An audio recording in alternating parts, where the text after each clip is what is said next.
अब रुकना मना है, झुकना मना है। ये आखिरी वक्त है, ये सोचना मना है। जो आज खुद को आग में जलाएगा, वही कल सूरज बनकर दुनिया को चमकाएगा। इसलिए जो बच्चे सोच रहे हैं कि अब आखिरी वक्त है, अब कुछ किया नहीं जा सकता, अब भी समय है बच्चों। जो कुछ समय बचा हुआ है, कुछ दिनों का समय है, उसमें अपने आप को झोंक दो। अपने आप को लगा दो कि मुझे टॉप करना ही करना है। यदि आप ऐसा नहीं सोचोगे तो आपका 1 साल का पढ़ाई व्यर्थ हो जाएगा। ये 10 दिन, जो भी 5 दिन है, 6 दिन है, जब भी आप ये वीडियो देख रहे हैं, जिसके लिए जितना समय है, अपने आप को इसमें लगाइए। मैं हूँ राजगिर गुरुजी, एक नया वीडियो लेकर के आ गया हूँ, एक नए क्लास 10 का हिंदी का ऑब्जेक्टिव क्वेश्चन, जो सबसे पहला एग्जाम है हिंदी का। उसके अलावा मैं दूसरे वीडियो भी मैथ का, संस्कृत का सब अवेलेबल कर दूंगा। तो आज जो मैं लेकर के आया हूँ क्लास 10 का गोधली हिंदी का चैप्टर के कुछ क्वेश्चन हैं, कुछ ऑब्जेक्टिव क्वेश्चन हैं जो परीक्षा में आने वाले हैं।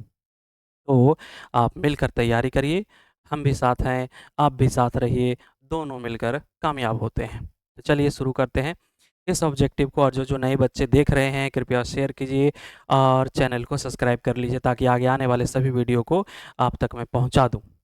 इसलिए ज़्यादा से ज़्यादा बच्चे शेयर करिए और साथ ही साथ हमें भी सपोर्ट दीजिए, ताकि हम आपके लिए कुछ कर सकें। तो ये जो वीडियो है, इसमें मैं क्लास 10 का ऑब्जेक्टिव क्वेश्चन हिंदी का, जो कई पार्टों में विभक्त होगी। एक पार्ट में, क्योंकि पूरा चैप्टर बनाना संभव नहीं है और बच्चे ज़्यादा लंबा आप देखते भी नहीं हो, बोर हो जाते हो, इसलिए दो दो चैप्टर का मैं पार्ट बाय पार्ट करके लाया हूँ, जिसके सारे ऑब्जेक्टिव मैं यहाँ डील करूँगा। साथ में आप लोग भी करिएगा, साथ ही साथ याद करते जाइएगा। ये अंतिम घड़ी है और इसमें जो आपने मेहनत कर दिया, वही कामयाबी आपको मिलेगी, इसलिए ज़रूर करिए। तो चलिए शुरू करते हैं पहला क्वेश्चन से।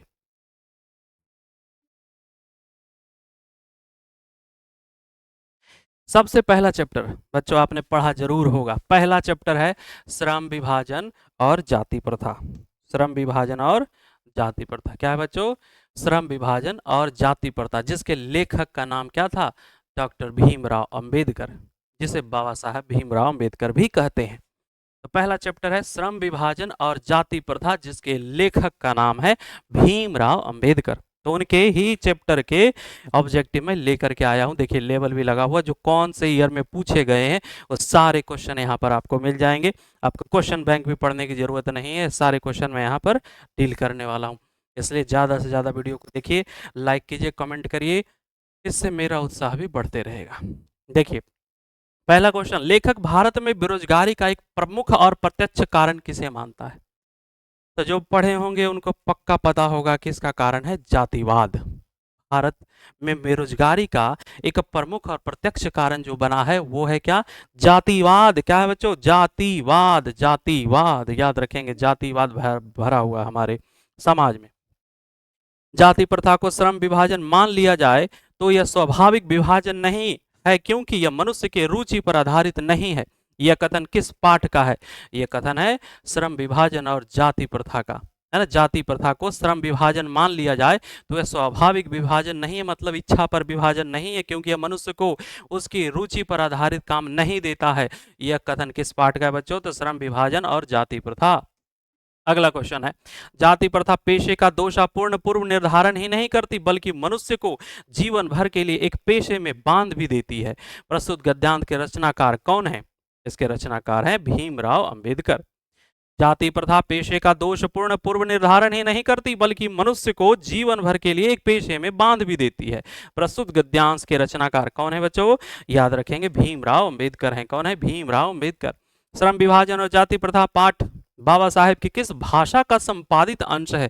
ये किस भाषण से लिया गया है? तो ये लिया गया है एनिहिलेशन ऑफ कास्ट से लिया गया है। किससे लिया गया है? Annihilation of caste. आधुनिक सभ्य समाज श्रम विभाजन को आवश्यक क्यों मानता है? आधुनिक सभ्य समाज श्रम विभाजन को आवश्यक क्यों मानता है? कार्य कुशलता के लिए। ऐसा कहते हैं हमारे समाज वाले। कार्य कुशलता में वृद्धि अगर चाहिए तो जातिवाद के अनुसार कार्य करिए, जो जाति है वही कार्य करिए, जो कि एकदम गलत है। भारत में बेरोजगारी का मुख्य कारण क्या है? वो है जाति प्रथा। यहाँ बेरोजगारी जो फैली हुई है उसका मुख्य कारण है जाति प्रथा। बाबा साहब भीमराव अम्बेडकर का जन्म कब हुआ था? तो बाबा साहब भीमराव अम्बेडकर का जन्म 14 अप्रैल 1891 में। आदर्श समाज स्वतंत्रता, समानता, भ्रातृत्व पर आधारित होगा, किसने कहा था? किसने कहा था कि हमारा जो आदर्श समाज होगा उसमें स्वतंत्रता होगी, उसमें समानता होगी, उसमें भाईचारा होगा? किसने कहा था? तो कहने वाले थे भीमराव अम्बेडकर। कौन थे? भीमराव अम्बेडकर। अगला क्वेश्चन देखिए, भीमराव अम्बेडकर के विख्यात भाषण एनिहिलेशन ऑफ कास्ट का हिंदी रूपांतरण किसने किया था? ये जो भाषण है एनिहिलेशन ऑफ कास्ट, इसका हिंदी में करने वाले ललई सिंह यादव थे। कौन थे? ललई सिंह यादव। ललई सिंह यादव, याद करते जाइए।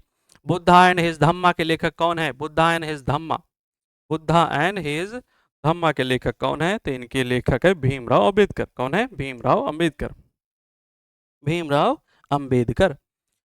भारत में जाति प्रथा का मुख्य कारण क्या है? भारत में जाति प्रथा का मुख्य कारण है बेरोजगारी। मतलब कहने का यह हुआ, बेरोजगारी के कारण जाति प्रथा और फैल रही है। मानव मुक्ति के पुरोधा किसे कहा गया? मानव मुक्ति के पुरोधा कौन है? तो वो है भीमराव अम्बेडकर। मानव मुक्ति के पुरोधा कौन है बच्चों? भीमराव अम्बेडकर। जाति प्रथा स्वाभाविक विभाजन नहीं है, क्यों? जाति प्रथा स्वाभाविक यानी इच्छा पर विभाजन नहीं है, क्यों? क्योंकि रुचि पर आधारित नहीं होने के कारण। ये किसी की इच्छा पर आधारित नहीं होता, ये हमारे समाज जो दे दिया वो दे दिया। भारतीय संविधान के निर्माता किन्हें कहा जाता है? ये तो सबको पता है, सभी को मालूम होगा कि भारतीय संविधान का निर्माता कौन है? तो वो है भीमराव अम्बेडकर। कौन है बच्चों? भीमराव अम्बेडकर। बाबा साहेब भीमराव अम्बेडकर का जन्म किस राज्य में हुआ था? तो महू मध्य प्रदेश में, यानी मध्य प्रदेश राज्य का नाम था। बाबा साहेब भीमराव अम्बेडकर का जन्म मध्य प्रदेश में हुआ था। श्रम विभाजन और जाति प्रथा गद्य की कौन सी विधा है? एक गद्य की कौन सी विधा है? तो ये एक निबंध है। क्या है? एक निबंध है।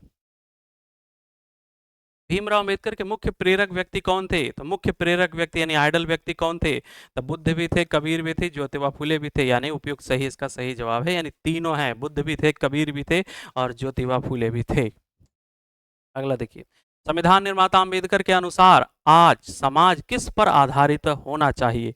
स्वतंत्रता, समता, भ्रातृत्व, उपयुक्त सभी। तो सभी पर होना चाहिए। हमारे समाज में स्वतंत्रता होना चाहिए, प्रत्येक लोगों की आज़ादी, समता यानी बराबरी होनी चाहिए और भ्रातृत्व यानी भाईचारा होना चाहिए, यानी सब कुछ होना चाहिए। क्या होना चाहिए बच्चों? सब कुछ। भीमराव अम्बेडकर किस विडंबना की बात करते हैं? कौन सी चिंता की बात करते हैं? कौन सा चिंता उनको सताया जा रहा है? तो उनको चिंता सताया जा रहा है कि इस युग में भी आज जातिवाद के पोषकों की कमी नहीं है।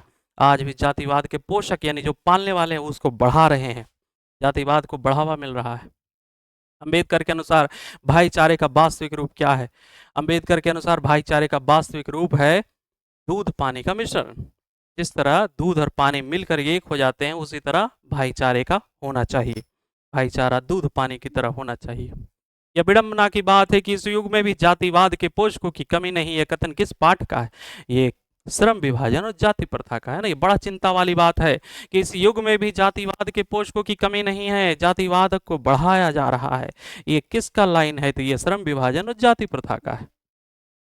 जाति प्रथा का श्रम विभाजन मनुष्य की स्वेच्छा पर निर्भर नहीं रहता, मनुष्य की व्यक्तिगत भावना तथा व्यक्तिगत रुचि का इसमें कोई स्थान अथवा महत्व नहीं रहता।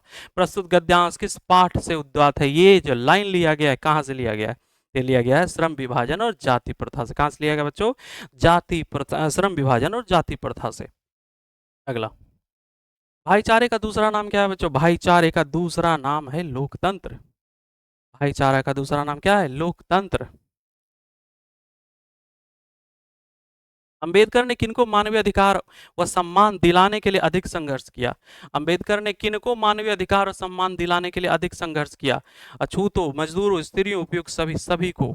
उन्होंने अछूतों के लिए भी संघर्ष किया, मजदूरों के लिए भी संघर्ष किया, स्त्रियों के लिए भी संघर्ष किया, सभी के लिए उन्होंने संघर्ष किया। और आप लोग को भी पढ़ने के लिए संघर्ष करना पड़ेगा, तभी अच्छा नंबर आएगा।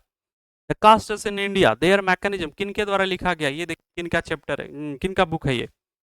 The castes in India there mechanism, इनके लिखने वाले हैं भीमराव अंबेडकर। कौन है बच्चों? भीमराव अंबेडकर। भारत सरकार के कल्याण मंत्रालय से बाबा साहेब अंबेडकर संपूर्ण बाद में कितने खंडों में प्रकाशित हो चुका है? कितने खंडों में प्रकाशित हुआ? तो 21 खंडों में, याद रखेंगे 21 खंडों में प्रकाशित हो चुका है। श्रम विभाजन जाति प्रथा भाषण लाहौर के किस वार्षिक सम्मेलन के लिए तैयार किया गया था? तो ये भाषण तैयार किया गया था 1936 लाहौर सम्मेलन के लिए तैयार किया गया था। कौन सा? श्रम विभाजन और जाति प्रथा भाषण। अगला देखेंगे, इस युग में भी जातिवाद के पोषकों की कमी नहीं है। लेखक के अनुसार यह कैसी बात है? यह विडंबना की बात है, बड़ी चिंता की बात है, बड़ी उपहास की बात है ये। बाबा साहेब भीमराव अंबेडकर का निधन कब हुआ? इनका निधन हुआ था 1956 में। कब निधन हुआ था? 1956 में, याद रखेंगे। महू मध्य प्रदेश किनका जन्म स्थान है? महू मध्य प्रदेश जो जन्म स्थान है वह भीमराव अंबेडकर का। किसका? भीमराव अंबेडकर का। देयर मैकेनिज्म किनकी कीर्ति है? देयर मैकेनिज्म कीर्ति है भीमराव अंबेडकर की। देयर मैकेनिज्म किनकी कीर्ति है? भीमराव अंबेडकर की। विडंबना का अर्थ क्या होता है? अभी देखो मैं बोला था, विडंबना का अर्थ होता है उपहास, चिंता। बाबा साहब भीमराव अंबेडकर का जन्म किस परिवार में हुआ था? सब कोई जानते हैं, वो दलित परिवार के थे। श्रम विभाजन जाति प्रथा के लेखक कौन है? श्रम विभाजन जाति प्रथा के लेखक हैं भीमराव अंबेडकर। कौन है बच्चों? भीमराव अंबेडकर। भीमराव अंबेडकर के चिंतन एवं रचनात्मक के प्रेरक व्यक्ति कौन थे? यानी भीमराव अंबेडकर के जो चिंतन और रचनात्मक जिन्होंने उनको बनाया, प्रेरक व्यक्ति कौन थे? इनमें सभी। बुद्ध भी थे, कबीर भी थे, ज्योतिबा फुले भी थे, इनमें सभी। हु आर सुधराज किनकी रचना है? हु आर सुधराज, तो हु आर सुधराज भीमराव अंबेडकर की रचना है। किनके प्रोत्साहन पर अंबेडकर उच्चतर शिक्षा के लिए अमेरिका और लंदन यानी न्यूयॉर्क गए? किनके प्रोत्साहन पर गए? तो गए थे बड़ौदा नरेश के प्रोत्साहन पर। बड़ौदा नरेश ने उन्हें भेजा था पढ़ने के लिए। द अनटचेबल्स किनकी रचना है? ये छुआछूत है किताब, ये किसकी रचना है? ये क्या रचना है? भीमराव अंबेडकर की। किसकी रचना बच्चों? भीमराव अंबेडकर की, भूलिएगा नहीं। अगला, किसे बाबा साहेब के नाम से पुकारा जाता है? बाबा साहब किनको कहते हैं? बाबा साहब, बाबा साहब कहते हैं हमारे बाबा साहब भीमराव अंबेडकर को। अगला, अच्छा अगला जो चैप्टर आ गया वो है विष के दांत, जिसके लेखक का नाम है नलिन बिलोचन शर्मा। नलिन बिलोचन शर्मा, याद रखेंगे। सेकंड चैप्टर शुरू हो गया है। इसी तरह पार्ट बाय पार्ट मैं दो दो चैप्टर करके आपके पास सारे आंसर लाता रहूंगा, इसलिए ज़्यादा ज़्यादा वीडियो को शेयर कीजिए और कमेंट करते रहिए कि आपको अच्छा लग रहा है कि नहीं अच्छा लग रहा है। तो पहला क्वेश्चन, किसके अनुसार सेनों ने सिद्धांतों को बदल लिया था? किसके अनुसार? खोखा के अनुसार।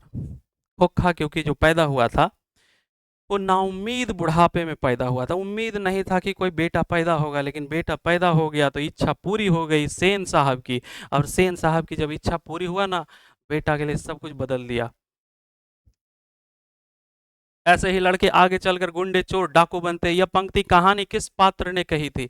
ऐसे ही लड़के आगे चल के गुंडे चोर डाकू बनते, यह पंक्ति जो है कहानी के किस पात्र ने बोला था? कौन बोला था ये डायलॉग? ये बोलने वाले थे सेन साहब बोलने वाले थे, सॉरी। ये बोलने वाले कौन थे? सेन साहब। सेन साहब ने ऐसा बोला था। किसको बोला था? कहानी पढ़े होंगे तो आपको पता होगा। ये कौन बोले थे? सेन साहब बोले थे। वो किसको बोले थे? मदन को बोले थे। सॉरी, मदन को नहीं, उनके पिताजी को बोले थे, गिरधर लाल को बोले थे, मदन के लिए। मदन जो है आगे चल के चोर डाकू बन जाएगा, संभारो उसको। नलिन बिलोचन शर्मा का जन्म कब हुआ था? नलिन बिलोचन शर्मा का जन्म हुआ था 1916 में। याद रखिए 1916 में उनका जन्म हुआ था।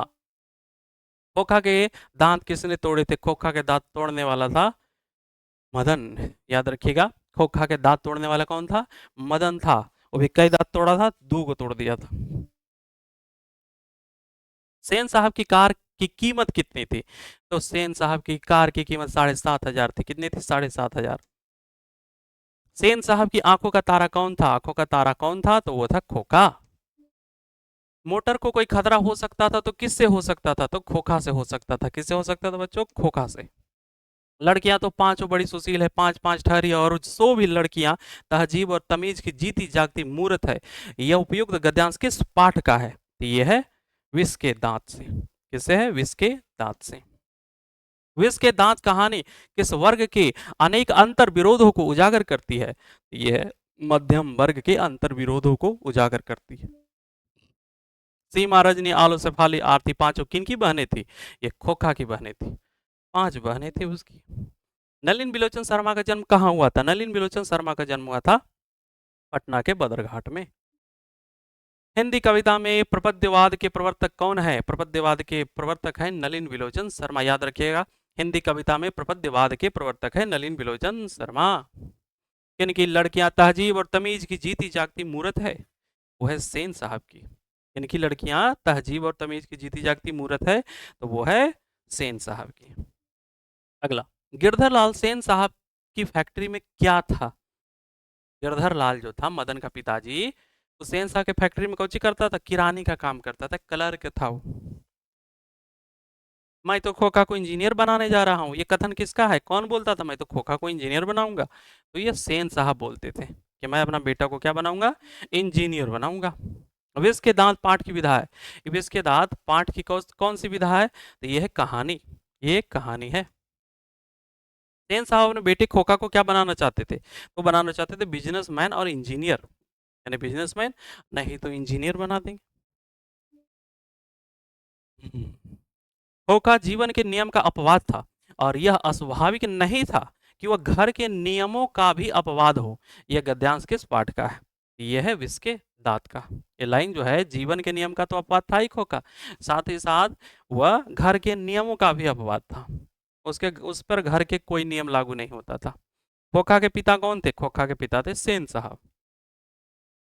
मैं चाहता हूं कि वो जेंटलमैन जरूर बने और जो कुछ बने उसका काम है, उसे पूरी आज़ादी रहेगी। अपने बच्चे के विषय में ऐसी ख्याल किसका था? ऐसा ख्याल था पत्रकार महोदय का, कि जब पत्रकार महोदय अपने बच्चे के बारे में बताते कि मेरा बेटा जैसा भी रहेगा एक जेंटलमैन बनेगा, कुछ बने न बने जेंटलमैन बनेगा। गिरधर लाल का बेटा कौन था? गिरधर लाल का बेटा था मदन, याद रखिए। गिरधर लाल का बेटा कौन था? मदन, यही मदन जो दतवा तोड़ दिया था। नाउमीद बुढ़ापे की आंखों का तारा कौन है? नाउमीद बुढ़ापे की आंखों का तारा है खोखा, याद रखिएगा। नाउमीद बुढ़ापे की आंखों का तारा है खोखा। नलिन बिलोचन शर्मा द्वारा लिखित कहानी निम्न में कौन है? ये कौन है? देखिए जरा कौन है, तो वो है विष के दांत। नलिन बिलोचन शर्मा ने विष के दांत को लिखा है। अगला, विष के दांत कहानी के रचयिता कौन है? विष के दांत कहानी के रचयिता है नलिन बिलोचन शर्मा। कौन है? नलिन बिलोचन शर्मा। मदन के लिए क्या खाना मामूली बात थी? मदन के लिए मार खाना मामूली बात थी, वो डेली पिटाता था। वाकिफ शब्द का क्या अर्थ था? वाकिफ का था मैं इस बात से वाकिफ हूं, यानी मैं इस बात से परिचित हूं। क्या हूं? परिचित हूं। लेखक नलिन बिलोचन शर्मा की माता का क्या नाम था? इनकी माता का नाम था रत्नावती शर्मा। क्या नाम था? रत्नावती शर्मा। सेन साहब की पांचों लड़कियां कैसी थी? बहुत ही सुशील थी। सेन साहब की पांचों लड़कियां एकदम तमीज तहजीब की जीती जाती मूर्ति थी। मदन किसका बेटा था? मदन था गिरधर लाल का बेटा, याद रखिए। मदन किसका बेटा था? गिरधर लाल का। विष के दांत शीर्षक पाठ किस कहानी संग्रह से लिया गया है? यह कहानी संग्रह लिया गया है विष के दांत और अन्य कहानियों से। सेन साहब की कितनी लड़कियां थी? सेन साहब की 5 लड़कियां थी। कितनी लड़कियां? 5 लड़कियां थी। सीमा, रजनी, आलो, शेफाली, आरती, पांचों किनकी बेटियां थी? पांचों सेन साहब की बेटियां थी। किनकी बेटियां थी? सेन साहब की। सेन साहब की नई मोटर कार किस रंग की थी? काली रंग की थी। किस रंग की थी? काली रंग की स्ट्रीमल एंड कार थी। सेन साहब की नई मोटर कार की पिछली बत्ती का लाल शीशा किसने चकनाचूर किया था? तो चकनाचूर करने वाला वही उनका बेटा काशू था। कौन था? काशू। किसके लिए घर में अलग नियम दूसरी तरह की शिक्षा थी? किसके लिए? तो वो थी खोखा के लिए। खोखा के लिए अलग नियम था और साथ ही साथ अलग कानून व्यवस्था था। दर्शन और संस्कृत के प्रख्यात विद्वान महाउपाध्याय पंडित रामावतार शर्मा के ज्येष्ठ पुत्र थे। कौन थे? नलिन बिलोचन शर्मा। कौन थे? नलिन बिलोचन शर्मा। काली चमकती हुई स्टीमर एंड नई मोटर कार थी, किनकी थी? तो सेन साहब की थी। 7,500 रुपया में लाया गया था। किसकी कार थी? सेन साहब की कार थी। वो काली रंग की थी। किस रंग की? काली रंग की। मदन खोखा के कितने दांत तोड़ डाले थे? तो 2 दांत तोड़ डाले थे। कितने दांत? 2 दांत तोड़ डाले थे। अब इसके बाद कहानी में मोटर कार किसकी थी? तो मोटर कार जो थी वो थी सेन साहब की। किसकी मोटर कार थी? सेन साहब की। खोखा के दांत तोड़ने के बाद गिरधर लाल मदन को क्या करता है? डेली तो पिटाता था, लेकिन इस बार नहीं पिटाया। लपक कर मदन को हाथों से उठा लेते हैं उनके पिताजी और क्या कहते हैं? वाह बेटा, तूने तो खोखा के 2 2 दांत तोड़ डाले। नलिन बिलोचन शर्मा के अनुसार महल और झोपड़ी वालों की लड़ाई में अक्सर कौन जीवन जीतता है? जीवन नहीं, जीतता यहाँ पर होगा। नलिन बिलोचन शर्मा के अनुसार महल और झोपड़ी वालों की लड़ाई में कौन जीतता है? तो अक्सर महल वाले ही जीतते हैं। लेकिन कब? उसका भी एक स्थिति होता है। रश्क शब्द का क्या अर्थ होता है? रश्क का अर्थ होता है ईर्ष्या। रश्क का क्या अर्थ होता है? ईर्ष्या। मदन पड़ोसियों के आवारागर्द छोकरों के साथ क्या कर रहा था? लट्टू नचा रहा था। क्या कर रहा था?